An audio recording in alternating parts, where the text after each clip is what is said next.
खबर रीवा जिले से, जहां कलेक्टर प्रतिभा पाल ने अपने पदभार ग्रहण करने के 3 माह बाद मंगलवार को होटल सेलिब्रेशन में त्रैमासिक बैठक का आयोजन किया, जिसमें कलेक्टर ने जिले के विकास एवं समसामयिक विषयों एवं अन्य योजनाओं के संबंध में पत्रकारों से रूबरू हुई। इस दौरान कलेक्टर प्रतिभा पाल ने विभिन्न जिलों में अपनी तैनाती और कार्यों को गिनाया, वहीं पत्रकारों से भी विचार विमर्श किया। इस दौरान जनसंपर्क विभाग के अधिकारी और जिले के वरिष्ठ पत्रकार मौजूद रहे। आइए आपको सुनाते हैं आयोजित बैठक के दौरान कलेक्टर प्रतिभा पाल ने शासन प्रशासन की योजनाओं को बताते हुए पत्रकारों ने क्या सुझाव दिया है। उसमें 2-3 चीजें महत्वपूर्ण जो इस पूरे जिले में अभी तक 3-4 महीनों में समझने का हम लोगों ने प्रयास किया है कि ये प्रीडोमिनेंटली जैसे भी मध्य प्रदेश के और जिले हैं, अपना एग्रीकल्चर बेस्ड जिला है। और आप सभी लोगों ने जो पिछले 10 सालों में जो परिवर्तन देखा होगा सिंचाई सुविधाएं बढ़ने से, और ये प्रूवन फैक्ट है कि सिंचाई सुविधाएं बढ़ते ही एग्रीकल्चर अपना बेटर होता है। अपने यहाँ जो एक फसल लेते होंगे वहाँ 2 फसलें आने लग गई, और जो और थोड़े प्रगतिशील कृषक हैं वो 3 फसलें भी लेने लग गए हैं, जहाँ पानी की हमारी वर्ष भर उपलब्धता है। तो इसीलिए अभी अपने यहाँ महत्वपूर्ण इरिगेशन की प्रोजेक्ट चल रहे हैं। नई गढ़ी माइक्रो इरिगेशन उसमें इम्पोर्टेंट है, अपना लगभग 25,000 हेक्टेयर का एरिया लेगा, और वो प्रोजेक्ट 2025 में समाप्त होगा। लगभग 10,000 हेक्टेयर एरिया अपना ऐसा होगा जो अभी अक्टूबर तक सिंचित हो जाएगा।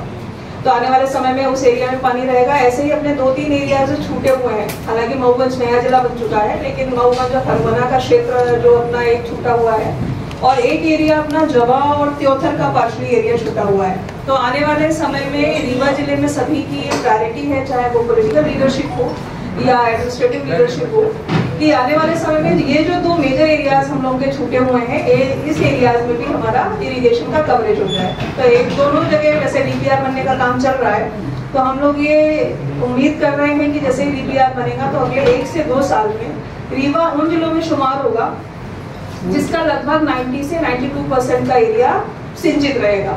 और जब हम लोग सिंचाई की बात करते हैं तो 90% अगर प्लस रहता है तो लगभग उसको 100% ही सिंचित जिला मान लिया जाता है। आप लोगों ने, आप सभी लोग, क्योंकि पत्रकार सभी लोग बाद में हैं, सभी रीवा जिले के रहने वाले हैं, यही पले बड़े हैं, यही जन्म हुआ होगा। आपने अपने कई सारे लोग होंगे जो गाँव से शहर में शिफ्ट हुए होंगे, फैमिलीज पहले गाँव में रही होंगी, तो आपने खुद ये चेंजेस देखे होंगे कि कृषि जब उन्नत होती है तो अपने यहाँ इकोनॉमिक एक्टिविटीज बढ़ती हैं। अपने यहाँ जो इकोनॉमिक एक्टिविटीज हैं वो भी कृषि पर आश्रित अभी ज्यादा है। अगर हम लोग एमएसएमई के उद्योगों की बात करें तो अपने यहाँ राइस मिल्स की प्रचुरता है, और अभी भी जो डिमांड है एमएसएमई में वो राइस मिल्स की खूब है। वेयर हाउसेस खूब बने हैं रीवा में पिछले कुछ सालों में। तो आने वाले समय में इसमें थोड़ी वैरायटी रहे, इसीलिए हम लोग इस बार ये प्रयास कर रहे हैं कि हॉर्टिकल्चर को फोकस इस बार उन्होंने एरिया कुछ लिया हुआ है, जिसमें अपने यहाँ सब्जी की प्रोसेसिंग कुछ चीज़ों में टमाटर की, अदरक अपने यहाँ होती है, लहसुन होता है, प्याज होता है, और कुछ मसाले हैं। तो इन मसालों के एरियाज को हम लोग बढ़ाएं, और इनकी प्रोसेसिंग में जैसे राइस में लोगों ने अभी कॉन्सेंट्रेशन किया हुआ है, ऐसे ही ये कॉन्सेंट्रेशन राइस के अलावा हट करके बाकी चीज़ों में भी जाए। और आप देखेंगे कि अभी जब हम लोग मुख्यमंत्री सीखो कमाओ के बारे में बात करेंगे, जब उसकी रजिस्ट्रेशन की बात कर रहे थे कि कितने लोग कितने ज़्यादा इंटर्न्स को लेंगे, तो उसमें सबसे ज़्यादा जो पार्टिसिपेशन है वो राइस मिल्स का है। कारण ये है क्योंकि वो हमारे लोकल सभी एंटरप्रेन्योर्स हैं, लोकल रीवा के हैं, रीवा में रहते हैं, रीवा के लोग उनके यहाँ काम करते हैं, तो उनको भी सुविधा होती है। और एम्प्लॉयमेंट जनरेशन में एमएसएमई ने बहुत महत्वपूर्ण भूमिका निभाई है। तो आने वाले समय में जो हमारा रोड का एरिया है, ऐसे ही हम लोगों ने हनुमाना जो अपना मिर्जापुर रोड है उस पर डिमांड बहुत ज्यादा है एमएसएमई की भी, इंडस्ट्री की भी। तो हनुमाना में लगभग हम लोगों ने 150 एकड़ भूमि पिछले महीने ही चिन्हित की है, और उसके आवंटन की प्रक्रिया भी शुरू कर दी है, ताकि जो मिर्जापुर जाने वाली रोड है वहाँ चूंकि डिमांड यूपी की तरफ के भी लोगों की है, अपनी तरफ के भी लोगों की है, तो उसको कैटर किया जा सके। ऐसे ही इलाहाबाद जाने वाली जो रोड है वो अपना मेन हाईवे है। प्रयागराज की तरफ भी अपने लोगों ने 180 एकड़ जमीन नई आइडेंटिफाई की है, जो कि अपने लोग एमएसएमई को और इंडस्ट्री डिपार्टमेंट को देंगे।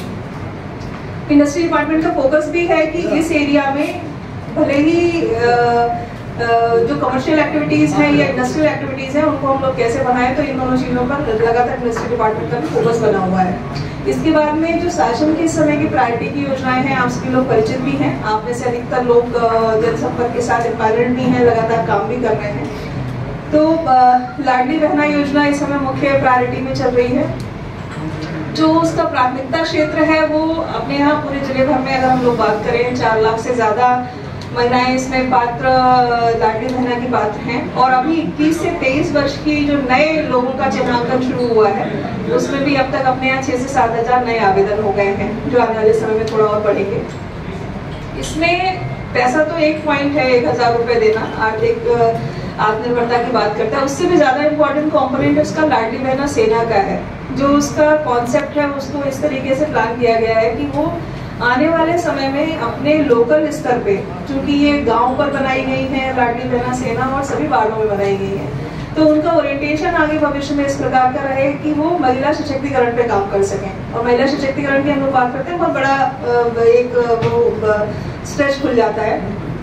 तो रीवा जिले में हम लोग 2 चीजों पे फोकस कर रहे हैं कि लाडली बहना सेना 2 चीजों में काम कर रहे हैं। अगर किसी भी गांव में पढ़ने वाली बच्ची को पढ़ाई को लेकर के कोई दिक्कत हो, कई बार ये होता है कि 10वीं 12वीं के स्कूल आसपास है तो घर वाले जाने देते हैं, लेकिन जब ग्रेजुएशन की बात आती है तो ये सोच करके कि ब्लॉक स्तर जाना होगा या कहीं और जाना होगा तो ना बोलते हैं। तो इसमें ग्रुप करना, बच्चे ग्रुप कर लें आपस में, तो इस तरीके की चीजों को लाडली बहना सेना बात करे, आपस में चर्चा करे, लोगों को कन्विंस करे। और अपने सभी के वाद विवाद, विषय, मत मतांतर सब जगह हो सकते हैं, लेकिन घरेलू हिंसा नहीं होनी चाहिए। तो ये 2 विषय ऐसे हैं जो लाडली बहना सेना के लिए हम लोगों ने रीवा में टेकअप किए हैं, जो आगे चलकर उनके लगातार ओरिएंटेशन होंगे। और जो इसमें महिलाओं का कवरेज है, महिलाओं की जो उपस्थिति है वो लगातार बढ़ रही है। और इसी प्रकार से जो दूसरा इम्पोर्टेंट अभी मुख्यमंत्री सीखो कमाओ का एक नया योजना शुरू हुआ है जो लगभग अपनी परिणति पर है। और इसमें रीवा जिले से हर एक, बेसिकली ये 2 लोगों को लेकर के इस योजना को प्लान किया गया था कि अपने यहाँ जितनी भी इंडस्ट्रीज हैं या जितने भी कॉमर्शियल एक्टिविटीज हो रही हैं, कॉमर्शियल एक्टिविटी किसी भी प्रकार की हो सकती है, इसमें हम लोगों ने किया था कि ऐसी एजेंसीज को आइडेंटिफाई किया, ऐसे एस्टेब्लिशमेंट को आइडेंटिफाई किया जिनके टर्नओवर 5 करोड़ से ज्यादा थे और 10 करोड़ से ज्यादा थे। और उसमें फिर वो कितनी वैकेंसीज अपने यहाँ दे सकते हैं जिसमें अपने यहाँ के बच्चों को इंटर्नशिप के लिए लाया जा सके। और इंटर्नशिप भी ऐसी जिसमें कि जो प्रतिष्ठान है उनको खाली 25% पैसा देना है। मान लीजिए 8,000 रुपये मैक्सिमम अगर हम दे सकते हैं तो उसमें से 25% 2,000 रुपये संबंधित प्रतिष्ठान देगा और बाकी पैसा 75% गवर्नमेंट पे करेगी। अब फायदा इसमें दोनों लोगों के लिए विन-विन सिचुएशन है कि प्रतिष्ठानों को भी कम कीमत पे इंटर्न मिल रहे हैं और इंटर्न सिर्फ सीखते नहीं है, कुछ ना कुछ कंट्रीब्यूशन आपके काम में करते ही हैं। दूसरा, बच्चों के लिए बहुत अच्छा है कि उनको इंटर्नशिप तो मिल ही रही है। जो अच्छे, आप देखिएगा कि 10 लोगों को जब हम काम पे रखते हैं, भले सिखाने के लिए रखते हैं, अगर उन 10 में से 3 लोगों ने बहुत अच्छी मेहनत की, अच्छा सीखा, अच्छा रिस्पॉन्ड किया, अच्छे इनपुट्स दिए, तो लोग उनको कंटिन्यू भी कराते हैं। तो ऐसे लोगों का परमानेंट जो एम्प्लॉयमेंट जनरेशन है, परमानेंट इन एक्टिविटीज में बच्चों की जो संबद्धता होगी वो होगी। रीवा में लगभग 1098 के आसपास नई वैकेंसीज जनरेट हुई हैं और जो बच्चों ने रजिस्ट्रेशन कराए हैं उनकी भी संख्या काफी अच्छी है। लोगों ने देखा कि कुछ अपनी शालाएं ऐसी हैं जहां शिक्षकों की उपस्थिति लगभग नगर में है, 0 के बराबर है। तो चूंकि अब अपने शैक्षणिक सत्र शुरू हो गए हैं तो 2 चीज़ों पर हम लोग शिक्षा विभाग में फोकस करेंगे। एक तो शिक्षकों की उपस्थिति अगर स्कूल में प्रॉपर हो जाए तो उसी से बहुत सारी चीज़ें अपने आप सही हो जाती हैं। यदि जो स्कूल खुलने का समय है अनुशासित प्रकार से बच्चे उतने समय पर आ जाएं, जैसे प्राइवेट स्कूल तो अलाउ नहीं करते कभी भी कि आप 10 से 11 बजे आ जाओ या 11:30 बजे आ जाओ। मेरा बेटा भी छोटा किसी स्कूल में जाता है तो उसे भी 8 बजे जाना है तो हम लोग 8 बजे 5 मिनट छोड़ के आते ही हैं। नहीं तो आजकल आप सभी लोगों ने देखा प्राइवेट स्कूल में तो अपना गेट बंद कर लेते हैं। लेकिन यही स्थिति, इतना अनुशासन अपने भी सभी शासकीय स्कूलों में आ जाए कि चाहे हमारे शिक्षकों के आने का समय हो या बच्चों के आने का समय हो, जाने का समय, ये निश्चित हो जाए तो बाकी क्लासेस, पढ़ाई, क्वालिटी ये अपने आप कालांतर में इम्प्रूव हो जाती है। बहुत सारे ऐसे बच्चे जो टीकाकरण से छूटे हुए हैं, इसका रीजन भी ये रहा कि रूटीन इम्यूनाइजेशन अपना सबसे ज्यादा प्रभावित हुआ कोविड के समय में। कोविड में चूंकि सारा अमला कोविड में लगा हुआ था, फिर एक बार कोविड का वैक्सीनेशन बहुत बड़ा ड्राइव था, इतने बड़े पॉपुलेशन एरिया को सर्व करना कोविड वैक्सीन से, तो उसमें टीम पूरी लगी रही। तो रूटीन इम्यूनाइजेशन जो बहुत प्रभावित हुआ है, तो गवर्नमेंट ऑफ इंडिया ने और मध्य प्रदेश गवर्नमेंट ने अभी एक नया प्लान किया है कि छूटे हुए ऐसे हमारे इम्यूनाइजेशन से छूटे हुए लोग हैं उनके लिए ये प्लान किया है कि हम लोग अभियान चला करके इंद्रधनुष मिशन इंद्रधनुष के तहत ऐसे छूटे हुए सभी लोगों का वैक्सीनेशन करेंगे, चाहे वो बच्चे हों 0 से 5 साल के या फिर हमारी प्रेग्नेंट महिलाएं हों, वो भी इसमें शामिल रहेंगी। आने वाली 10 तारीख को चूंकि रीवा में इस बार लाडली बहना सम्मेलन का राज्य स्तरीय सम्मेलन होने जा रहा है, और राज्य स्तरीय सम्मेलन बेसिकली हर माह की 10 तारीख को होता है।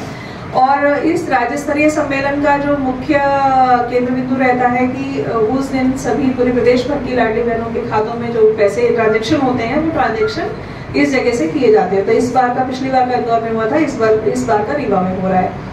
कार्यक्रम का जो मुख्य स्थल है अपना वो एसएफ ग्राउंड में रहेगा, और इसमें लाडली बहना की जो प्रतिभागी हैं, जो बेनिफिशरीज हैं, वो सभी इसमें शामिल होंगे। जो साथ ही साथ इसमें एक जनदर्शन का कार्यक्रम भी है। जनदर्शन का कार्यक्रम अपने यहाँ विवेकानंद प्रतिमा से शुरू होगा और दीनदयाल जी की प्रतिमा जो अपना मेडिकल चौराहे पर है वहां तक जाएगा। तो ये लगभग 1.5 किलोमीटर का ये स्ट्रेच है जिसमें जनदर्शन होगा, और इस जनदर्शन में अलग अलग प्रकार के सभी वर्गों के लोग, सभी समाजों के लोग इस कार्यक्रम में सम्मिलित हो रहे हैं। विभिन्न व्यापारी एसोसिएशंस हैं, और इसके बाद में अपना ये मुख्य कार्यक्रम जो लाडली बहना सम्मेलन का 3रा किश्त का ट्रांजेक्शन है उसका होगा। तो ये अभी कुछ तैयारियां जो चल रही हैं प्रशासन में, वो मैंने आपके सामने रखी हैं।